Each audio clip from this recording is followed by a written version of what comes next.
Yo les gars, on se retrouve aujourd'hui pour une nouvelle vidéo. Aujourd'hui, on va s'intéresser à une nouvelle carte de Héros du Mal qui va sortir dans Alliance Insight début mai. Donc il n'y a qu'une seule carte qui est sortie, donc ça devrait aller plutôt vite. On est parti pour cette nouvelle analyse. Avant de parler de cette nouvelle carte, je tiens à rappeler qu'il y a quand même pas mal de support qui est sorti dans Ténèbres Suprêmes ou Supreme Darkness en anglais, avec beaucoup de monstres Héros du Mal. Donc c'était quelque chose d'assez logique qui se suit. Donc on a potentiellement notre Evil Assault qui permet de spé, notre Prison qui active son effet qui envoie au cimetière, notre Sinister Necrom nous permet d'invoquer notre Infernal Rider, qui nous permet ensuite d'aller chercher une Dark Fusion. Donc en gros il y a vraiment pas mal de support qui est sorti, et cette nouvelle carte va être un support de plus par rapport à cette extension.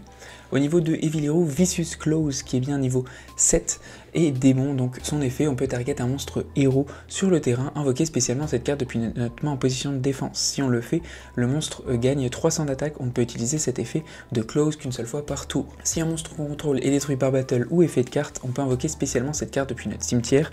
Derrière, si on a un monstre dans notre cimetière qui mentionne Dark Fusion, on peut détruire une carte sur le terrain, on peut utiliser cet effet de Vicious Claws qu'une seule fois par duel. En soi, elle est intéressante à jouer x1 pour moi dans un deck héros classique où vraiment vous jouez du vision, etc. et que vous avez une petite engine avec Evil Hero. C'est pas une carte qui est intéressante étant donné qu'il y a déjà pas beaucoup de place et qu'on veut jouer un peu d'entrap, etc. Mais par contre, si vous jouez Héros du Mal un peu plus pur comme sur cette version là, c'est une carte qu'on peut potentiellement jouer x1 étant donné que si vous la touchez, vous avez toujours un monstre héros sur le terrain, donc ce sera jamais une brique en main, vous pouvez tout le temps la spé à ce moment là. Et derrière, son effet dans le cimetière est plutôt intéressant parce que s'il y a combat ou s'il y a destruction de cartes, elle remonte et vous pouvez détruire une carte sur le terrain. Donc en soi ça reste intéressant, le seul truc c'est que l'adversaire, logiquement, si vous tombez sur quelqu'un d'à peu près logique, il regarde un peu ce qu'il y a dans le cimetière, surtout les choses qu'on ne connaît pas, donc c'est pas un effet qu'on va forcément tout le temps activer ou tout le temps pouvoir résoudre son effet du cimetière. Et le fait de se spé de la main, ça reste un extender, donc ça reste quelque chose d'assez intéressant pour accéder aux links, mais le problème c'est que c'est pas, le deck héros n'a pas forcément besoin d'accès à ces links, ou du moins c'est pas notre objectif principal.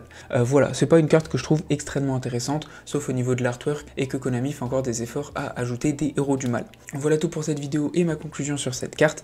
N'hésitez pas à me donner votre avis si vous voulez la jouer, pourquoi, etc. Même dans un héros pur, pourquoi est-ce que vous pourriez la jouer, pourquoi est-ce que cette carte serait intéressante pour un deck. Voilà, merci en tout cas d'avoir regardé. Ciao ciao, à plus et abonnez-vous.